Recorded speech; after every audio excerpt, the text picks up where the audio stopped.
atendido la convocatoria.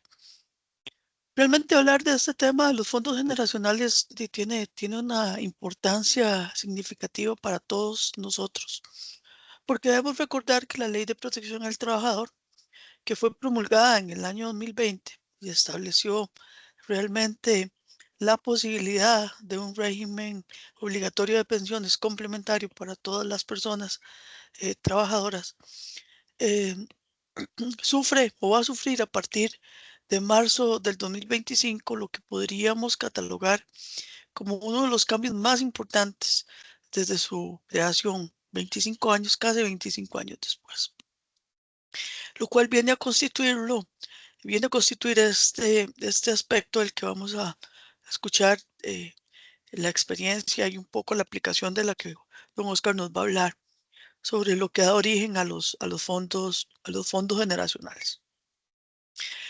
Pero de manera muy sucinta, realmente esto va a significar, ¿verdad?, un reajuste en la forma en cómo las operadoras van a tener que redimensionar sus inversiones, sus estrategias de inversión, al tener que dividir los fondos en 4 fondos, el A, B, C y D, según la edad de cada uno de los participantes dentro de la gran masa de la operadora, de cada operadora de pensiones.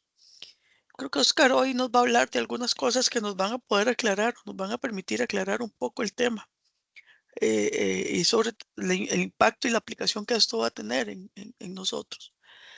Yo creo que después de esta conversación nos va a quedar muy claro o más claro, qué son estos fondos generacionales, por qué y cómo hay que separarlos o deben separarlos las operadoras. ¿Qué pasa cuando las personas cambian de fondo eh, o deben cambiar de fondo según la edad? ¿Qué pasa con las inversiones que tenían ya las operadoras de pensiones? Que son parte de las preguntas que uno podría eventualmente hacerse, ¿verdad? ¿Qué cambia para las operadoras? ¿Qué cambia para nosotros como ahorrantes? ¿Verdad?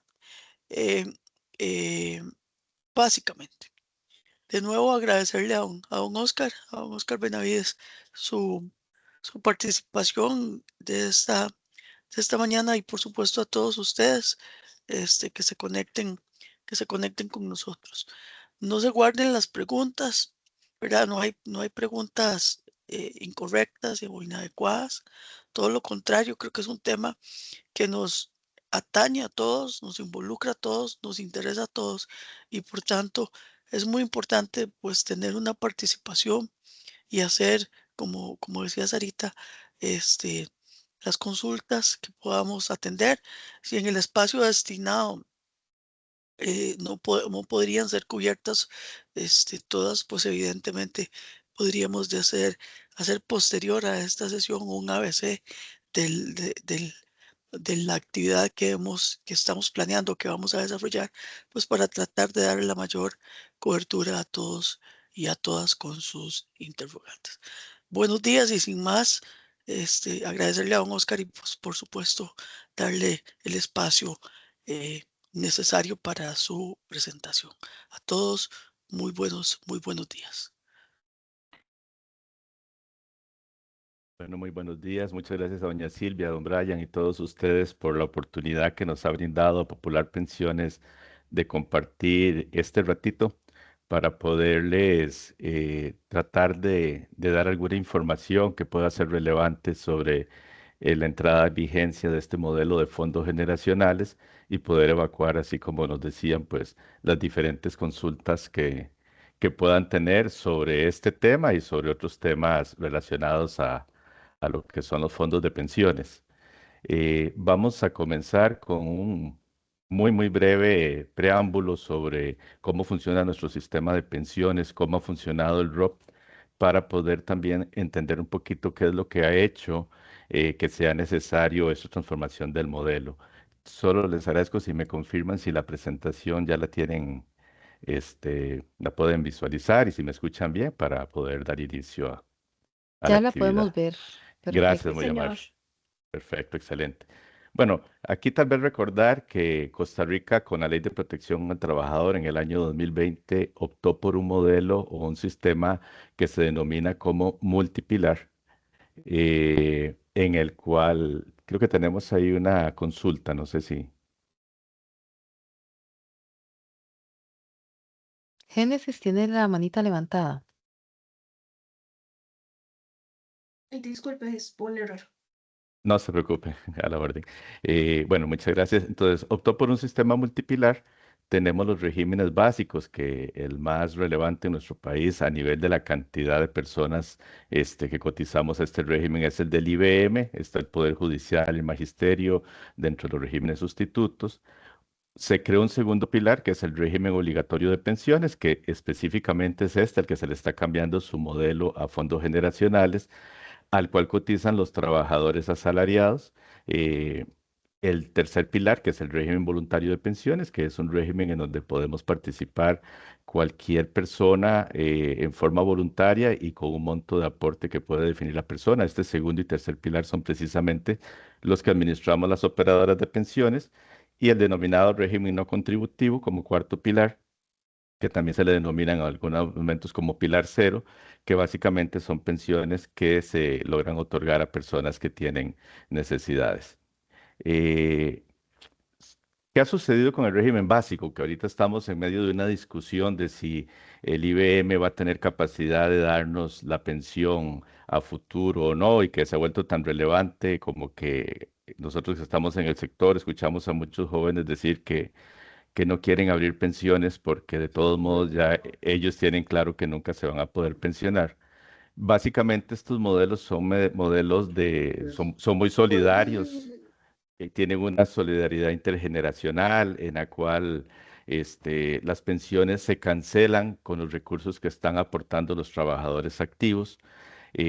Básicamente son sistemas que al inicio pues tienen normalmente la posibilidad de generar reservas porque hay muchas personas aportando, hay pocas personas pensionadas, pero conforme van madurando, esto se va invirtiendo y básicamente las personas activas van disminuyendo y cada vez hay más personas pensionadas.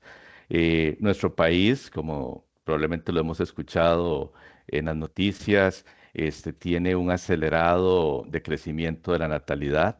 La última medición que se hizo prácticamente ya llegamos a 1.3 nacimientos por cada mujer.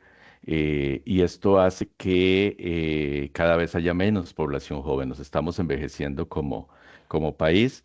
Y también, algo que es una bendición, la expectativa de vida del costarricense se ha incrementado fuertemente y está a los niveles de países del primer mundo, que es muy positivo, pero que a nivel de un régimen de pensión como este le genera una presión muy importante, porque cada vez vamos a tener más personas recibiendo una pensión y probablemente vamos a tener que pagar esas pensiones por mayor cantidad de años. Entonces, ¿qué ha sucedido? El IBM en el año 1999 tenía 13 personas cotizando para pagar las pensiones. Probablemente en ese momento los aportes que realizaban estas personas eran suficientes para pagarle a las personas pensionadas. Ya escuchamos cómo el IBM en algunos momentos ha tenido que utilizar los rendimientos que genera la reserva que se ha generado y cómo en los próximos años probablemente va a tener que hacer uso de la reserva. Y se proyecta que ya para el año 2050 solo se van a tener 5 trabajadores activos por cada trabajador pensionado. Y esto le genera una presión muy grande a la sostenibilidad de este régimen y lo que nos va a llevar, o sin duda va a generar, es la necesidad de ir cambiando muchos de los parámetros que regulan los beneficios que se tienen. Y probablemente esto lo que va significando es que cada vez vamos a recibir pensiones más bajas, que va a ser necesario incrementar en algún momento, o así lo viene haciendo el IBM, pero probablemente incrementarlo en una forma más acelerada los ingresos o los aportes que tiene el régimen y probablemente de igual forma pues incrementar la edad de pensión. Entonces son sistemas que básicamente tienen una problemática, pero es una problemática ya del diseño del mismo modelo. Y eso va a obligar o que se varíe fuertemente el modelo de pensión del primer pilar como hay algunas propuestas en este momento que se discuten en diferentes instancias, o también que se pueda ir modificando los parámetros. Y en lo que nos puede interesar para el tema de fondos generacionales es entender que esto ya se ha venido dando, que cada vez vamos a ir recibiendo probablemente un porcentaje de pensión menor en el primer pilar.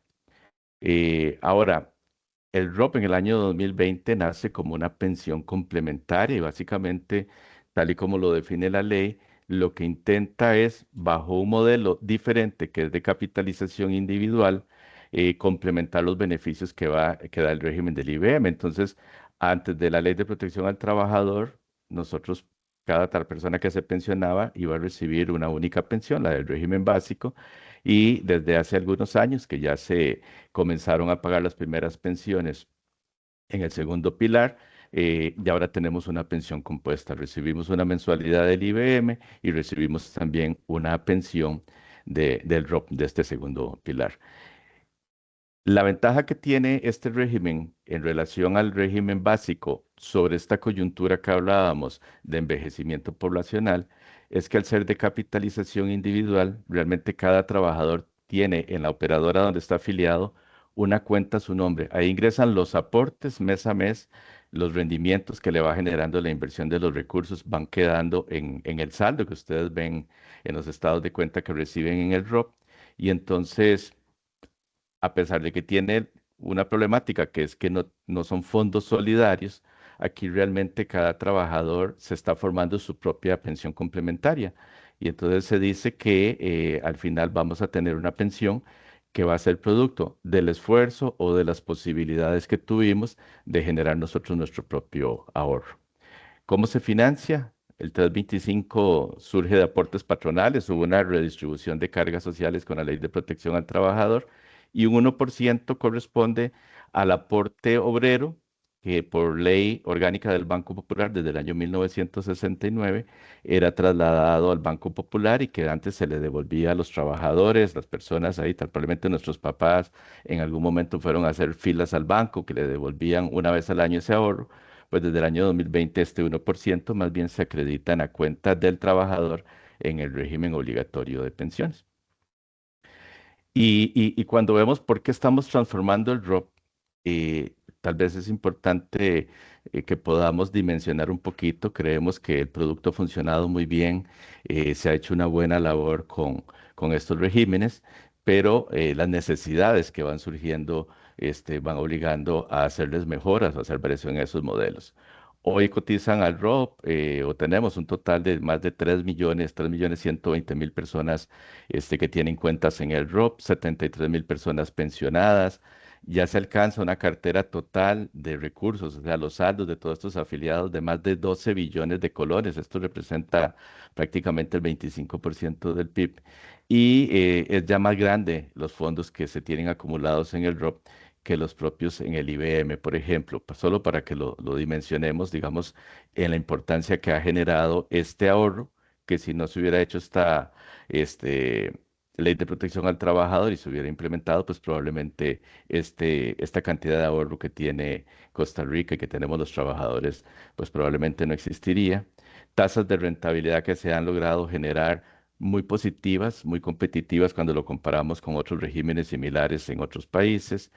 Eh, y por la normativa que nos rige, nosotros tenemos que reflejar todos los días el valor de la cartera donde están invertidos los recursos al precio de mercado. Eso significa que aunque no estamos vendiendo los títulos, porque la ciencia en este tipo de productos es hacer inversiones a muy largo plazo y más bien generar una cartera de inversión que se, se, se mueve muy poco, digamos, a nivel de ventas, de transacciones de este tipo, pero la normativa sí exige reflejar cuál sería el valor si usted liquida la cartera ese día. Y entonces hay momentos, esta es una gráfica, digamos, de la rentabilidad a 13 a 5 años, pero hay momentos donde vamos a ver rentabilidades muy fuertes porque los mercados y sobre todo los mercados internacionales están pasando periodos de bonanza increíbles. Así se dio, por ejemplo, en el año 2021 o momentos donde hay crisis como la que se vivió en el 2022 a nivel mundial, donde se llegan a tener rendimientos muy bajos, incluso tuvimos periodos de rendimientos negativos,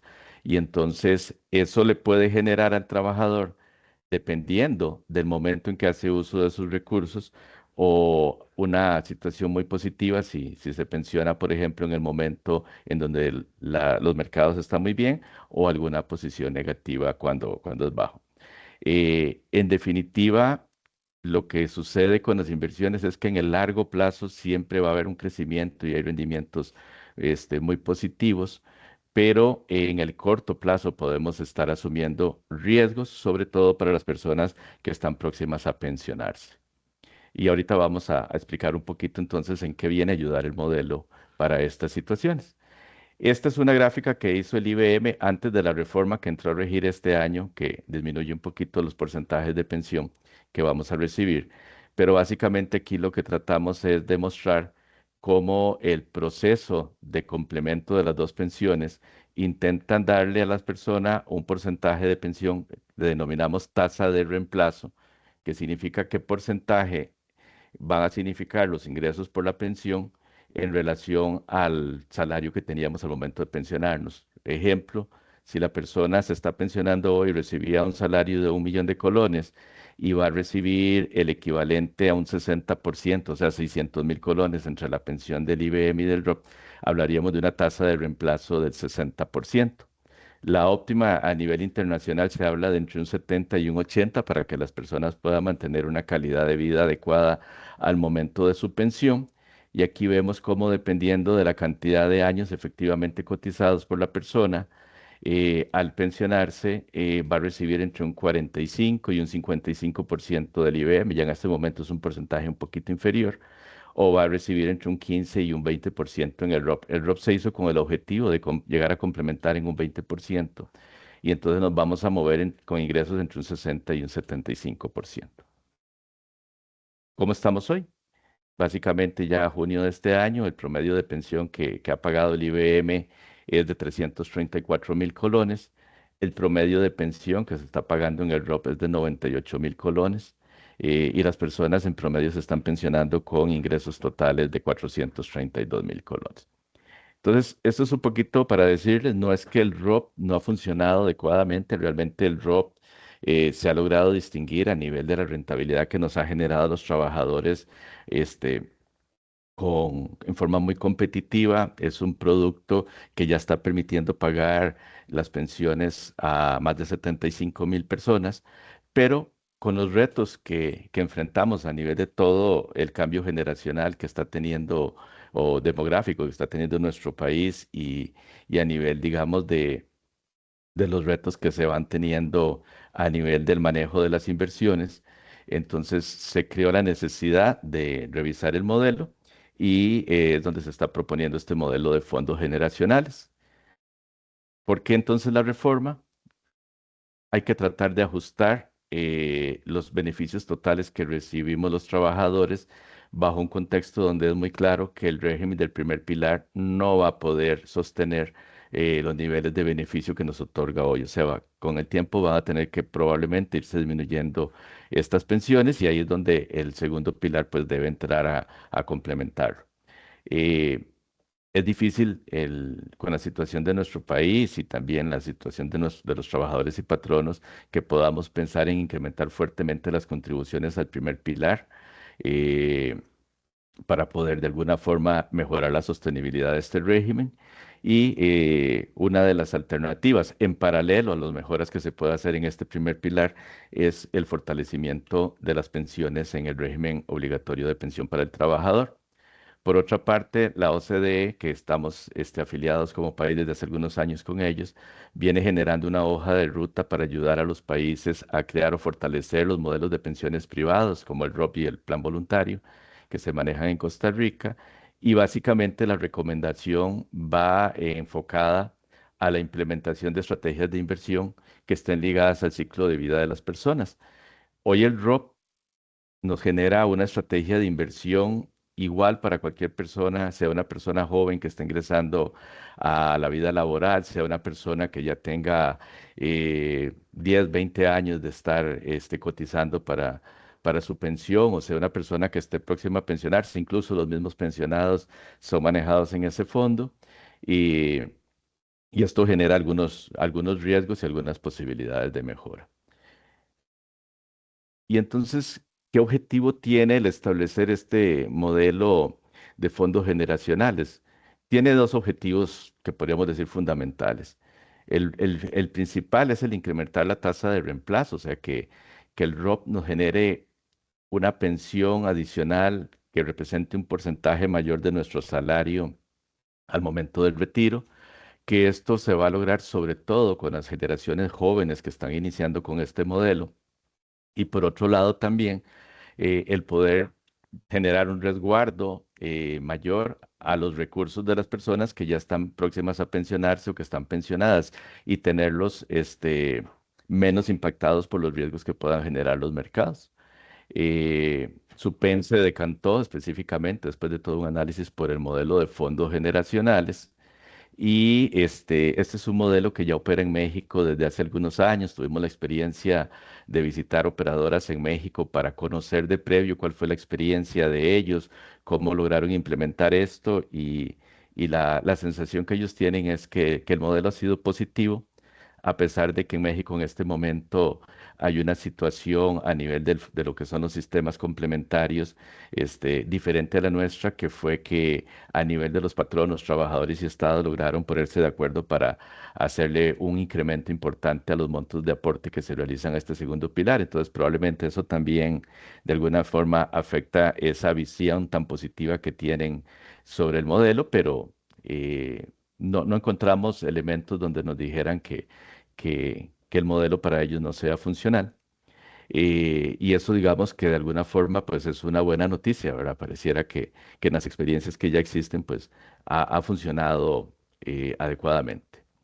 Y los fondos generacionales, básicamente, ya doña Silvia lo decía al inicio, lo que se va a tratar es de separar este ROP, donde les decía que estamos todos los trabajadores, independientemente de si estamos comenzando nuestra vida laboral o estamos ya pensionados, a una separación en grupos que se les llama cohortes, donde vamos a ser asignados de acuerdo a la fecha de nacimiento, y eso hace que tengamos grupos más homogéneos demográficamente, o sea, que son personas que por su edad son más similares a las que tenemos actualmente en el ROP, y entonces cada uno de estos fondos o de estas cohortes tiene tanto la parte de sus inversiones, la parte de la contabilidad, su cartera de inversión, se encuentran separadas entre sí, son independientes cada una de ellas, y entonces eso va a permitir, sobre todo, el generar estrategias de inversión más específicas y más adecuadas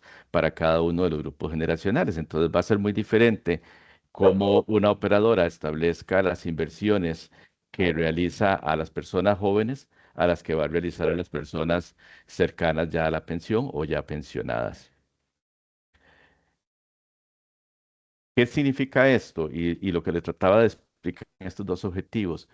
Vamos a tener estrategias de inversión de mayor riesgo para los clientes jóvenes, que eso se traduce en inversiones que van a generarles mayor rentabilidad y vamos a tener para las personas próximas a pensionarse estrategias de inversión más conservadoras, o sea, van a estar menos impactados, por ejemplo, en un año como el 2022, que tuvimos la crisis en los mercados internacionales a nivel global, y entonces probablemente la disminución que puedan ver de sus saldos va a ser mitigada, va a ser más pequeña, y vamos a lograr conservar mejor sus saldos, pero eso también significa que van a tener probablemente tasas de rentabilidad un poco menores a las que han estado acostumbrados. Gráficamente, esta es una filmina con la que Supen ha explicado el modelo de fondos generacionales. Aquí arriba vemos el grupo generacional de las personas jóvenes que van a estar con carteras de inversión con muy alto riesgo, pero con tasas de retorno o de rentabilidad muy altas. Y conforme van pasando a las generaciones, incluso ya la generación de los pensionados o los próximos a pensionarse, pues van a estar menos expuestos al riesgo, pero también eso implica que vamos a tener rentabilidades un poco inferiores. Y resumiéndoles un poquito por aquí esta parte, hoy el ROP se administra en un solo fondo Ese fondo implica que todos los trabajadores estamos expuestos a un mismo nivel de riesgo y a una misma estrategia de inversión. Y con los fondos generacionales lo vamos a dividir en cuatro. ¿Por qué en cuatro? Porque la superintendencia determinó que cuatro era el modelo idóneo en nuestro país. Pudieron ser tres, pueden llegar a ser seis. Estos cuatro no es que siempre van a ser cuatro, esto es un tema donde se pueden ir cerrando cohortes, se pueden ir abriendo nuevas cohortes, pero en primera instancia pues vamos a tener cuatro grupos generacionales diferentes, cada uno con una estrategia de inversión que implica riesgos y niveles de rentabilidad diferentes. Ahora sí, y aquí tal vez es la parte importante para que podamos ir conociendo en qué grupo generacional nos va a corresponder a cada uno de nosotros. En el fondo A, este es el fondo donde se van a administrar los recursos de los trabajadores nacidos del año 1969 o menor a este año, y también el de las personas que ya están pensionadas en el ROP. O sea, este es el fondo que va a tener una estrategia de inversión más conservadora, menos impactada por riesgos, en donde el objetivo es cómo darle una constancia al trabajador sobre los recursos que ya ha acumulado y poder mantener el valor de sus recursos en el tiempo. Probablemente ya no un tema de incrementar fuertemente la acumulación de su saldo. El fondo B van a ser los trabajadores nacidos entre el año 70 y el año 79. Aquí va a haber un nivel de riesgo moderado bajo, probablemente. Los fondos C va a ser donde van a estar los trabajadores nacidos entre el año 80 y el 89, donde ya aquí vamos a tener niveles este, probablemente moderados, pero ya más altos de riesgo.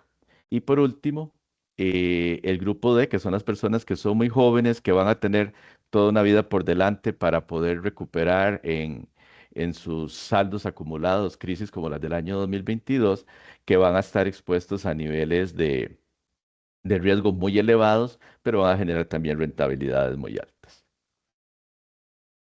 Con la separación, ¿qué sucede con toda la cartera administrada que se tenía en las operadoras de pensiones? Básicamente en los fondos A, B y C. Recordemos que el A es donde vamos a estar las personas próximas a pensionarnos. La B, digamos, sería el segundo grupo ya a nivel de acercarse a su edad de pensión. El grupo C ya son personas adultos jóvenes probablemente. Cada uno de estos va a tener más o menos el 30% de la cartera y el fondo D el 10%. Entonces, ¿cuál ha sido la labor de las operadoras durante todo este tiempo de preparación? ¿Cómo logramos ir adecuando nuestra cartera total que tenemos ahora del fondo ROP en los títulos, la combinación de títulos y de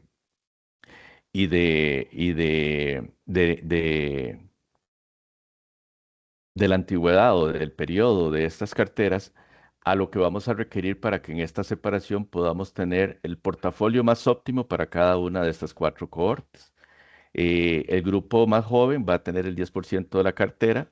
Es un grupo bastante grande a nivel de la cantidad de trabajadores, pero recordemos que son los que tienen probablemente saldos menores porque están apenas comenzando a crear ese ahorro. ¿Qué dice SUPEN de acuerdo a los estudios que ellos hicieron para tomar la decisión de la implementación de estos fondos generacionales?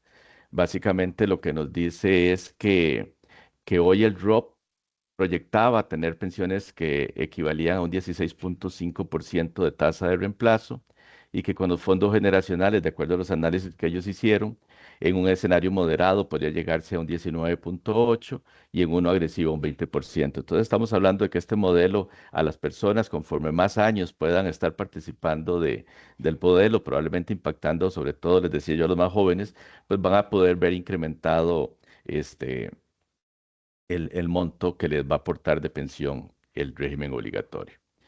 Tener claro de que esto no son cuatro fondos únicamente, la SUPEN se deja la potestad de ir abriendo nuevos fondos cuando considere que es necesario para tener grupos más homogéneos, se pueden ir cerrando fondos cuando ya por, por, por los temas demográficos y por la salida de recursos que se van dando, por ejemplo, en el fondo A en algún momento se haga muy pequeños y entonces se cierra ese fondo y las personas que están en ese fondo se pasan al fondo siguiente, probablemente en ese caso al fondo B.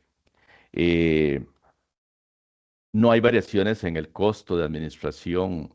Sí hay variaciones en el costo para las operadoras, pero no hay variaciones en el costo que se le cobra al trabajador, la comisión por administración que se habla que son los ingresos que obtienen las operadoras sobre la administración de estas carteras. Es una comisión que es una de las más bajas a nivel latinoamericano y casi que mundial. Es un 0,35% anual sobre el saldo acumulado. Y sobre esta comisión no solo se cubren los costos de administrar estas carteras, sino también toda la estructura de servicio, la estructura tecnológica para la administración de las cuentas de los afiliados. El CICERE, que es una entidad de la Caja Costarricense del Seguro Social, es el que hace todo el proceso de recaudación y cobranza de los recursos, junto a los que hace del IBM y de la Seguridad Social. Y por cada aporte que nos realiza de los montos que ellos recaudaron, cobran casi un 1% del monto a las operadoras de pensiones, un 0,98, eso se cubre con estas comisiones. Existe un modelo de bonificación que tienen algunas operadoras. Aquí lo que se trata es de que la persona pueda recibir una devolución de un pedacito de la comisión, dependiendo de los años que tenga de pertenecer a esa operadora. Y básicamente aquí lo que modifican es que esa bonificación ya no es para la persona como un todo, así se maneja en este momento, sino que es para cada uno de los fondos que tenga en el ROP. Porque una persona podría tener más de un fondo en el ROP, porque cuando un trabajador fallece, los recursos que están en el ROP, dependiendo del nivel o los beneficiarios a los que les corresponda, que tiene 3 niveles de definición de beneficiarios en el ROP, pueden tener que suscribir un producto de beneficios que se llama o desacumulación, que es igual al producto que tienen las personas pensionadas, en donde se nos va a ir pagando una mensualidad adicional a la del IBM. Y entonces estas personas podrían ser personas que estén laborando en este momento y que tengan una cuenta donde están acumulando sus propios recursos para el ROP, que puede estar en el fondo B, en el C, en el D, y también tener una pensión que está recibiendo porque murió ese familiar y ellos pudieron ser beneficiarios y entonces ese va a estar en el A. Entonces, esa bonificación va a ser diferente para cada uno de estos fondos dependiendo de la antigüedad. Hoy existe la posibilidad, después de 6 meses, de que la persona se traslade su cuenta del ROP a otra operadora de pensiones. Eso se mantiene igual. Aquí básicamente lo que varía es que si tiene dos fondos ROP, puede tener uno en una operadora y el otro en otra operadora. Cuando hablo de dos fondos ROP, les reitero, es el que tengo yo como trabajador, donde estoy acumulando mis recursos, y el segundo, donde estoy recibiendo una pensión porque fui beneficiario de una persona que ya falleció. Y existe también la posibilidad, yo les explicaba ahorita que cada uno vamos a ser asignado en una cohorte o en un fondo generacional de acuerdo a nuestra edad, a nuestra fecha de nacimiento. Pero existe la posibilidad también de trasladarme a un fondo diferente. Entonces, después de 5 años y cada 5 años de estar yo participando de una cohorte, podría decidir trasladarme a otra. Por ejemplo, si la persona está en la cohorte B, que es la de los nacidos del año 80 al 89, y la persona cree que puede asumir mayor riesgo, que le gustaría tener una rentabilidad más alta y que esté dispuesta a asumir ese riesgo, perfectamente después de 5 años puede pasarse al fondo C. Perdón, el B es del 79 al 80, pero se puede pasar al C, que tiene más riesgos, o se puede pasar al A, que tiene menos riesgos. La restricción es que solo me puedo pasar a la cohorte inmediata anterior o posterior a la que me corresponde. Nunca me podría pasar a una que esté de un nivel más allá. Por ejemplo, el que está en el B nunca va a poder pasarse al D, solo al C o al A. Y si ya me pasé al C o al A y estoy en el B y me quiero volver a trasladar, lo único que puedo hacer es regresar al B, que es mi cohorte natural. Entonces, la persona después de 5 años puede jugar un poquito con esto, ¿verdad? Puedo decidir estar en una cohorte de un grupo generacional diferente porque piense que quiero tener menos riesgo y entonces me paso a una de personas más próximas a pensionarse que la mía, o porque piense que pueda pasarme a una de mayor riesgo. Eso básicamente va a ser así después de 5 años, y aquí nada más me devuelvo para decirles que hay un elemento que sí varía en la libre transferencia. Si yo me trasladé de cohorte porque tengo un apetito al riesgo diferente al que me asignaron originalmente, y supongamos que ya pasaron 3 años y dentro de 2 años podría volver a cambiar de cohorte si yo quisiera, y me traslado de operadora. Cuando me traslade de operadora, me van automáticamente a asignar a la cohorte natural por mi fecha de nacimiento. Y ahí vuelve a comenzar a correr esos 5 años si yo quisiera trasladarme a otra cohorte. Entonces es importante que lo tengamos presente para que si hacemos un cambio de operadora, sepamos que si nos interesa cambiarnos de cohorte, pues eso nos va a impactar en el plazo que tenemos que esperar. Había una manita levantada por ahí, si gustan, con todo gusto le atendemos la Sí, buenos consulta. días. Buenos días, don Buenos Cristian. días. Le habla Cristian. Sí, es que analizando esta fórmula que usted está poniendo, entonces, digamos, yo estoy en el corte B, por ejemplo. Sí, A los señor. 5 años me paso al corte C. Ujú. Si después de transcurridos 5 años de estar en el corte C, la única opción de volver a cambiarme es al régimen inferior, no puedo al que sigue superior. Exacto, así es, así es. Lo que restringe es eso, solo podría estar en las dos inmediatas, pero no puedo dar como decir un salto adicional. Ok, Ya ahí solo me aunque tenga podría ya devolver. 5 años de estar en el C, no puedo pasarme al D, digamos. Así es. Lo Ok, que trata de proteger es que la persona no asuma un riesgo ya muy, muy fuerte superior o que no sacrifique tampoco demasiado la rentabilidad que va a recibir estando todavía en una cohorte de un riesgo muy inferior y que le va a pagar una rentabilidad más baja. Entonces, limitan eso. Así como usted lo dice, es correcto. Sí, señor. En cuanto a los estados de cuenta, pues básicamente tiene algunas modificaciones, nos va a dar alguna información adicional, tener claro que vamos a recibir estados de cuenta separados si tenemos un ROP por pensión y tenemos el ROP donde estamos acumulando para cuando nos pensionemos nosotros, pues vamos a recibir dos estados de cuenta. Eh, Hay un cambio en la planificación y política de inversión que tienen que hacer las operadoras y va a haber aquí, vamos a verlo ahorita, un mayor detalle, digamos, sobre esos elementos para el trabajador. Básicamente, hoy la planificación y política de inversión que tenemos las operadoras se van modificando a fondos generacionales y van a incluir una serie de componentes nuevos. Va a haber un objetivo de rentabilidad. Hoy las operadoras administramos los fondos tratando de generar la mayor rentabilidad posible a los afiliados. Y entonces vamos generando ahí en el tiempo y vamos comparando mucho cuando queremos comparar los resultados de cada operadora, cuál me está pagando más rentabilidad en un periodo de tiempo. Bueno, y ahora más bien la cartera de inversión que se haga va a ser la cartera de inversión que me permita llegar a una rentabilidad objetivo que ya defino. Entonces, las operadoras ahorita ya estamos definiendo para la cohorte A, la B, la C y la D, cuál sería el objetivo de rentabilidad que queremos llegar a alcanzar para una persona que esté afiliada en esa cohorte. Se está exigiendo aplicar el uso de derivados de cobertura, o métodos alternativos que nos ayuden a cubrir un poquito el riesgo que tiene las tasas de interés, las variaciones en las tasas, en los precios de los títulos y el tipo de cambio. Y se debe definir una trayectoria de inversión para cada fondo a partir de ejercicios de optimización que se han hecho miles de ejercicios, donde se toma en cuenta cuál es la tasa de reemplazo objetivo que definimos para ese fondo, cuáles son las características demográficas de las personas que están afiliadas a ese fondo, la densidad de cotización. O sea, hay personas que logran cotizar los 12 meses al año. En el sector público nos pasa mucho, pero sector privado a veces son cotizaciones de 8 o 10 meses al año. Entonces, esa densidad de cotización es fundamental para establecer estas trayectorias y cada operadora define cómo va ajustando en el tiempo la composición de las carteras que tiene la persona. Esta es una gráfica de una trayectoria de inversión. Entonces, básicamente, lo que sucede es cuando tenemos una cohorte con personas muy jóvenes, vamos a tener carteras de títulos, aquí en este caso el color rojo, de renta variable, que la renta variable tiene mayor volatilidad, tiene más riesgos, pero genera mayor rentabilidad. Y entonces va a haber componentes fuertes de renta variable, componentes más bajos de renta fija. La renta fija lo que te genera es como mayor estabilidad en los ingresos que se van a obtener por esos títulos y tienen menor variación el valor de esos títulos en el tiempo.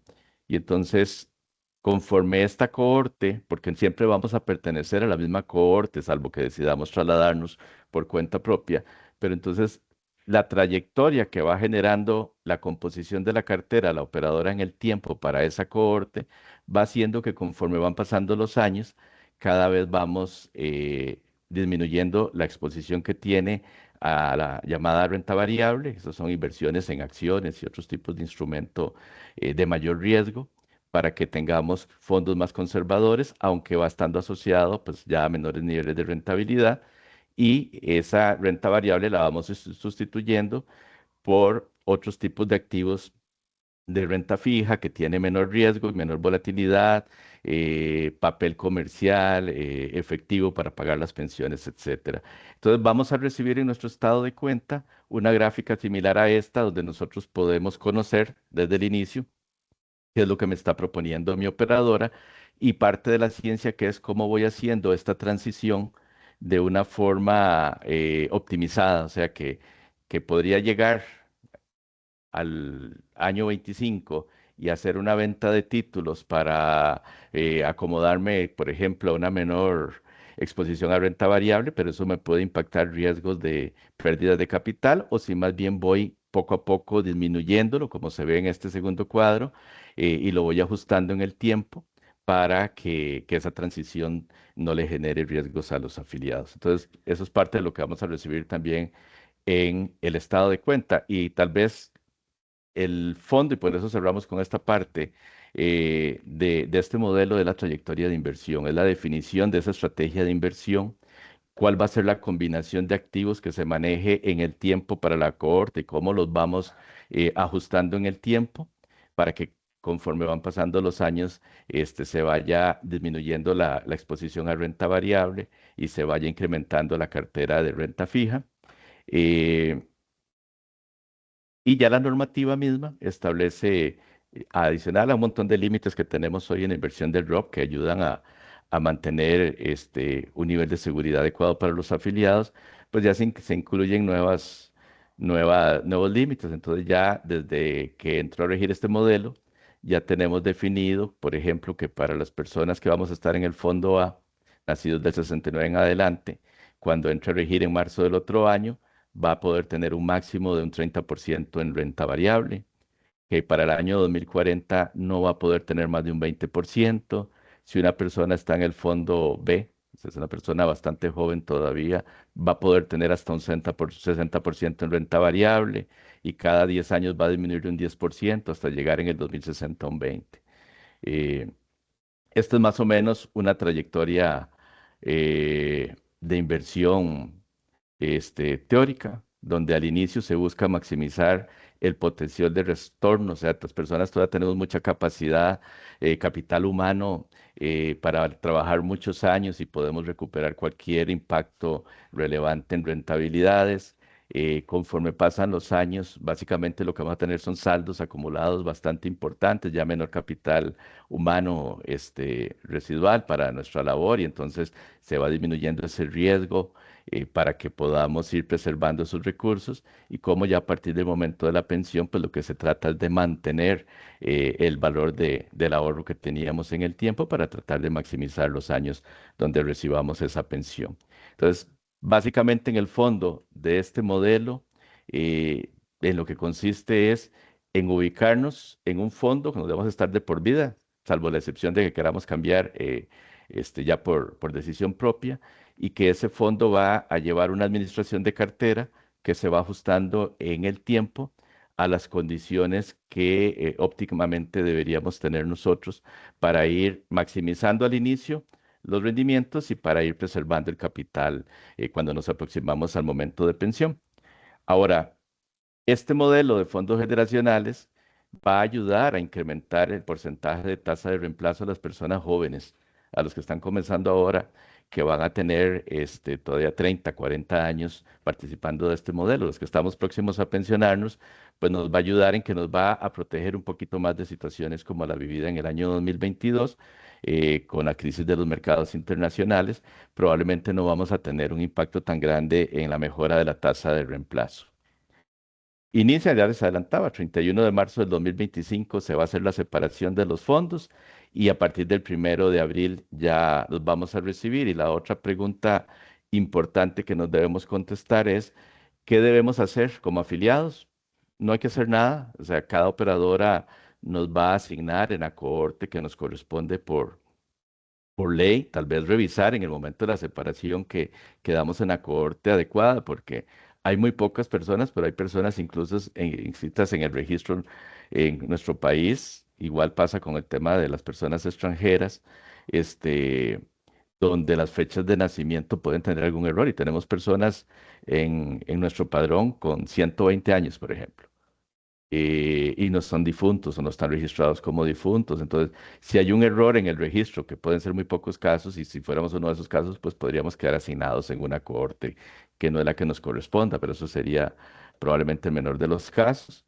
¿Qué va a suceder con las operadoras? Nosotros les vamos a informar el saldo que tenían previo a la separación de los recursos. Entonces, van a tener un estado de cuenta con corte el 31 de marzo, donde podemos ver cuál era nuestro saldo y vamos a recibir uno inicial del nuevo, de la corte donde estamos asignados para que veamos que ese saldo inicial y el saldo final sean iguales. Entonces, como punto de control a nivel de la persona o del afiliado, la recomendación sería, pues, cuando le lleguen sus estados de cuenta, revisarlos y comparar que el saldo final es el mismo saldo inicial.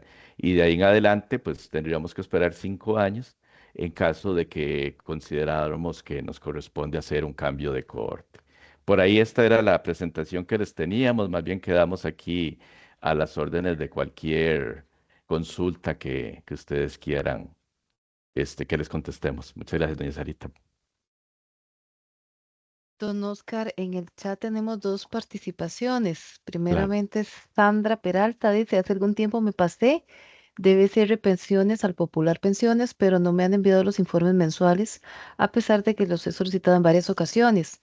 Además, no me han confirmado mi inscripción con ustedes. ¿Cómo puedo obtener esa información?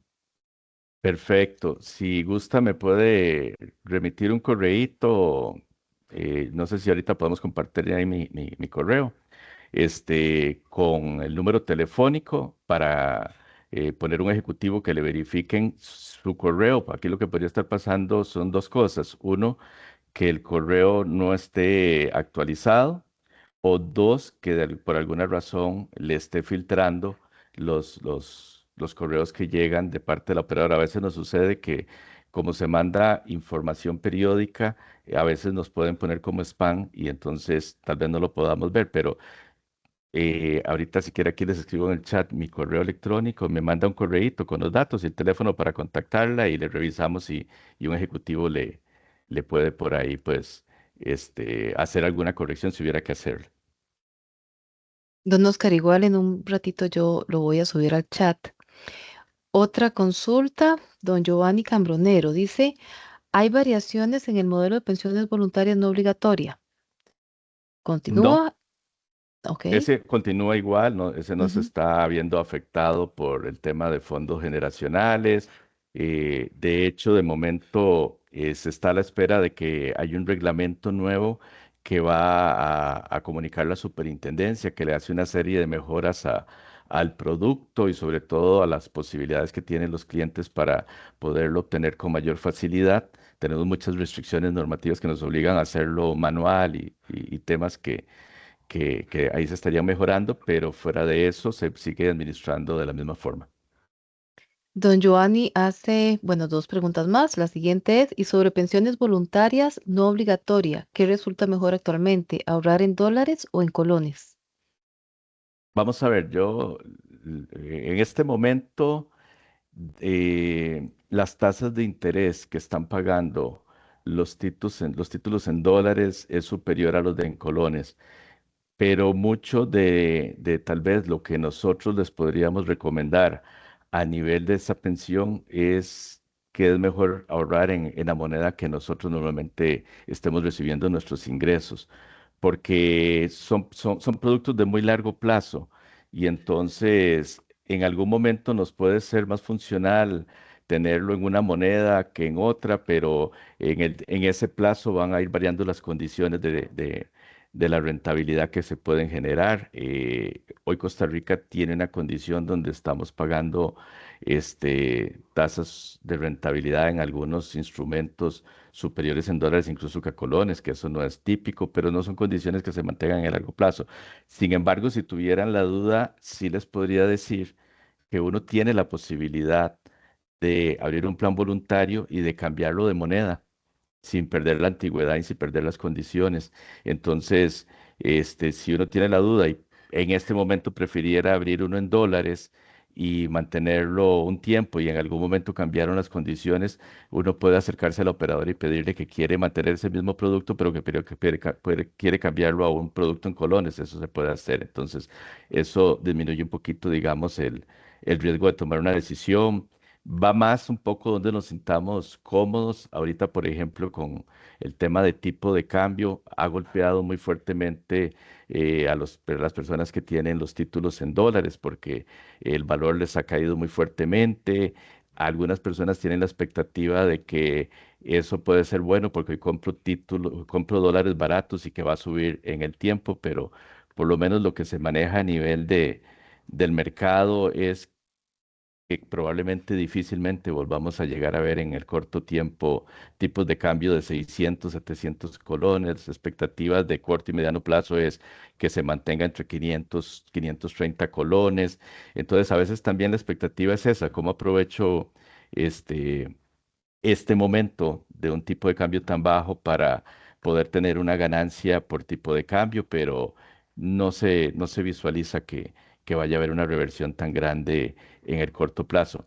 Eh, es un poco, digamos, dependiendo de lo que desee, pero igual si quisiera, podríamos asignarle un ejecutivo que le pueda dar una explicación, más profunda y le pueda ayudar a seleccionar si tiene uno en este momento o si quiere abrir uno, cuál le puede resultar un poquito mayor. Tiene que ver mucho también con ese apetito al riesgo, ¿verdad? De la persona. Gracias, don Oscar. La tercera pregunta, don Giovanni, es, ¿hay alguna modificación en el Fondo de Capitalización Laboral? No hay ninguna modificación, por lo de fondos generacionales, ni hay nada fuerte que esté previsto en este momento. Se discute en Asamblea Legislativa algún proyecto, pero hay decenas de proyectos que impactan pensiones, algunos positivos y otros no. Pero solo hay un proyecto de alguna persona que está proponiendo que se elimine el retiro cada 5 años. Sin embargo, son muchos proyectos de estos que llegan y probablemente faltaría mucho tiempo para poder tener uno alguna claridad de si va a llegar a ser una posibilidad que se apruebe o no.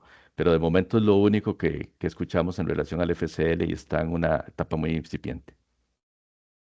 Gracias. Ahora tenemos la participación de Vilma Cerdas, que tiene la mano levantada. Buenos días. Buenos días, Yo doña quería Vilma. ver si me podía explicar mejor el cuadrito de la tasa de reemplazo. Es que no lo capté muy bien, pero por ejemplo yo, al momento de pensionarme, si Dios quiere, ¿verdad? Tendría una densidad de cotización de 39 años y la edad sería de 63. ¿Cómo, en cuál rango entro? Sí, o sea, este cuadrito lo montó la gerencia de pensiones del IBM eh, antes del cambio que se hizo ahora en enero. Eso ya Ah, nos ya. impactó un poquito, pero Ajá. básicamente, vamos a ver por acá. Esta que tenemos acá. Básicamente, va a Ujú. ser muy probablemente nosotros vamos a tener porcentajes de pensión que van a rondar entre un 45 y un 50%. En su caso, pues probablemente podrían dar cerca del 50% y hoy el ROP, recordemos que el ROP sigue siendo un producto todavía en acumulación, o sea, todavía no ha madurado. Muchas de las personas no vamos a cotizar los 40 años al ROP. Muy probablemente vamos a tener una tasa de reemplazo cercana al 15% si usted se está pensionando en estos próximos años. Podríamos estar pensando en un promedio del 60 al 65%. Aquí la recomendación que nosotros les podemos hacer, eh, es básicamente esa preparación, digamos, que tenemos que tener en la parte financiera cuando estamos ya próximos a pensionarnos, tratar de no generar nuevas deudas, tratar de ir amortizando o liquidando las deudas que podamos tener para que ya cuando lleguemos, tengamos una mayor libertad financiera y adicionalmente tratar de tener un ahorro adicional que nos pueda ayudar a completar de alguna forma los ingresos en ese momento. Opciones, ¿cuáles hay? Pues un plan voluntario. Si no lo hacemos por un plan voluntario, podemos tener un ahorro en algún otro lado. Sabemos que vamos a recibir alguna liquidación cuando nos pensionemos. Otro, por ejemplo, es el no retirar el FCL. El FCL, si no lo ocupamos por un desempleo y no lo estamos ocupando para algo urgente y lo queremos mantener ahí, gana una buena tasa de rentabilidad y si uno no lo retira al cumplir los 5 años, no significa que pierde el derecho a retirarlo. O sea, si 2 años después lo ocupa, uno lo puede retirar sin ningún problema. Pero si uno puede dejar ese acumulado, por ejemplo, en el FCL para el momento de pensionarnos, pues ahí tenemos también un ahorro adicional que nos va a ayudar a complementar un poquito esos ingresos. Hoy podríamos decirle que probablemente la mayoría de los trabajadores nos vamos a pensionar con más o menos el 60% de los ingresos que teníamos. Entonces, esa es la preparación que hay que hacer. Lamentablemente, y creo que ustedes por el sector en que trabajan probablemente pueden visualizar también un poquito esta preocupación que tiene desde el plano social el tema de las personas cuando se pensionan. Nosotros nos encontramos personas que nos llegan a la plataforma que cuando fueron a retirar la pensión o les dieron el monto de pensión se dieron cuenta que no era el 100% del salario, personas que se pensionan muy endeudadas, donde ya eso les va a restringir mucho la calidad de vida y tal vez a veces llegan con la expectativa de que el ROP va a ser un montón de dinero y el ROP está hecho para generar un 20% adicional a una persona que cotice los 40 años. Entonces, sí es mucho el cómo logremos prepararnos en estos últimos años y realmente es un tema que deberíamos preparar desde que comenzamos nuestra vida laboral, pero bueno, lamentablemente uno de los retos que tiene nuestro país es cómo generamos esa educación financiera y previsional desde que estamos jóvenes para que realmente podamos crear ese perfil para nuestra pensión durante 30, 40 años y no a veces los últimos 5 años de nuestra vida laboral. Pero no creo que vaya a andar más allá de un 60% probablemente en promedio. Y la tendencia es a que va a ir disminuyendo, ¿verdad? Entonces, ahí es donde este tema de fondos generacionales lo que procura es incrementar un poquito el segundo pilar para compensar disminuciones del primer pilar. No sé si doña Vilma con eso más o menos le pude Sí, ayudar con su duda. sí. Gracias. Nada más tal vez también con relaciones que escuché como que del BROC y los beneficiarios, quiere decir que también ellos lo recibirían en tractos, no es que si en caso de que uno fallezca, a ellos se lo dan en un solo tracto, sino que también iría por tractos. Eso me pareció Sí, como sí, en... sí, si me permiten, es un tema importante porque es una de las dudas más importantes que nos llegan normalmente. La ley de protección estableció 3 niveles de beneficiarios en el ROP. O sea, cuando el trabajador muere, en primera instancia, el derecho a una pensión en el ROP lo van a tener los beneficiarios que establezca el régimen del primer pilar. En nuestro caso, si hay beneficiarios en el IBM, se les tiene que pagar el ROP a estos beneficiarios en el IBM. Y en ese caso, a los del IBM hay que pagárselo, así como dice usted, igual en una mensualidad. O sea, la regla es, si existe una pensión para la persona en el primer pilar, los recursos los debe recibir también como una pensión al ser un complemento. En segundo nivel, si no existieran beneficiarios del primer pilar, se le paga a los que estableció en el formulario de afiliación. Por eso es muy importante que nos acerquemos a nuestras operadoras y nos aseguremos haber establecido beneficiarios ahí. Y ya en un tercer nivel lo define un juzgado de trabajo si no hubiera ningún beneficiario.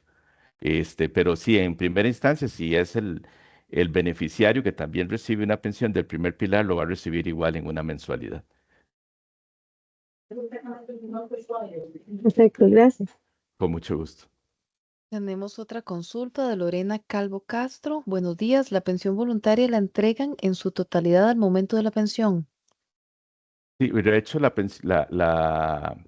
pensión voluntaria, la ley la estableció que podemos ya recibirlo a los 57 años o cuando la persona se pensiona. Incluso puede ser si la persona se pensiona antes de ese momento y si se recibe en la forma en que la persona quiere. Puede ser con retiros parciales o puede ser total. Establece la posibilidad, pero es voluntaria, de que la persona suscriba un producto de estos de desacumulación y que, por ejemplo, la persona pida que se le pague una mensualidad durante un cierto periodo de años que él define, pero teóricamente y en la práctica, sí, normalmente las personas ya cuando tienen el derecho, pues si lo requieren, pueden hacer retiro total del saldo. En eso sí es diferente a este caso del ROP. Gracias, don Oscar. Continuamos con otra consulta de Carla Morales. ¿Recomienda que hagamos una pensión complementaria? Totalmente, totalmente. O sea, cuando nosotros vemos que nos vamos a pensionar con un 60%, un 65% en el mejor de los casos, es importante que podamos comenzar a generar un ahorro adicional. La pensión voluntaria es un producto que las operadoras de pensiones administramos. Este es, digamos, nuestro, nuestro sector de expertise, cómo ayudar al trabajador a generar un producto adicional. Y si no es en un plan voluntario, porque la persona no se sienta cómoda en un producto de estos, donde voy a tener que mantenerme sin hacer retiros al menos durante 66 meses, pues que lo hagan en cualquier otro tipo de producto, o sea, un certificado a plazo, un fondo de inversión, pero lo importante es que hagamos ese ahorro adicional.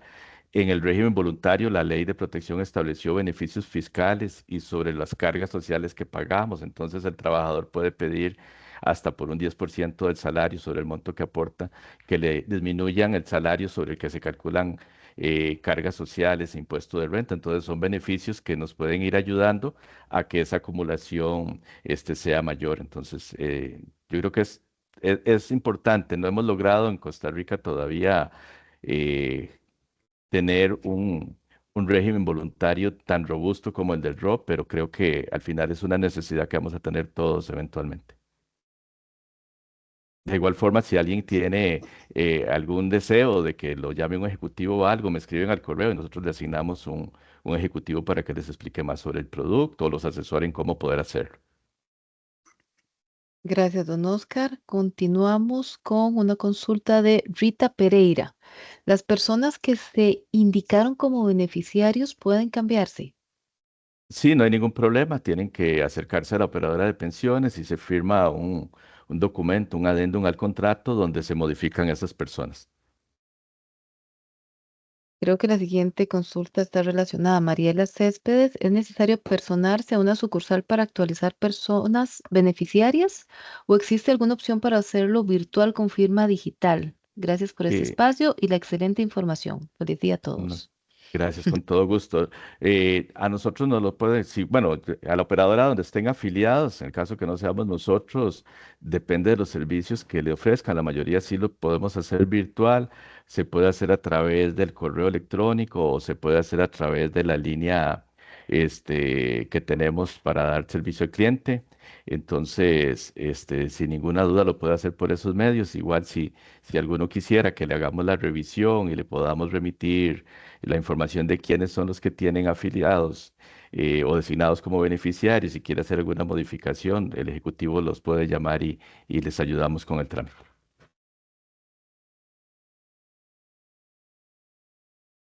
Parece que no tenemos más consultas, don Oscar. Bueno, de mi parte agradecerles mucho, quedamos a las órdenes en cualquier información adicional. Si tienen alguna consulta que les parezca importante, nos las pueden mandar también por correo y nosotros se las atendemos, pero agradecidos más bien con el espacio y a las órdenes para cualquier trámite adicional o en algún momento si requieren otra actividad, pues con todo gusto. Muchas gracias, don Oscar. El correo, don Oscar, ya está en el chat. Gracias a todos por su valiosa participación a la charla Fondos Generacionales. Agradecer a doña Silvia, presidenta de Limas, a don Brian, administrador de ACIMAS, por toda la coordinación. Agradecemos especialmente a don Oscar Benevidas por compartir todos sus conocimientos. Ha sido un espacio enriquecedor. Gracias nuevamente por su tiempo y compromiso y les deseo que tengan un muy buen día. Buen día para todos y muchas gracias. Hasta Gracias, luego. don Oscar. A la orden. Muchas gracias. Muchas gracias. Gracias. Gracias.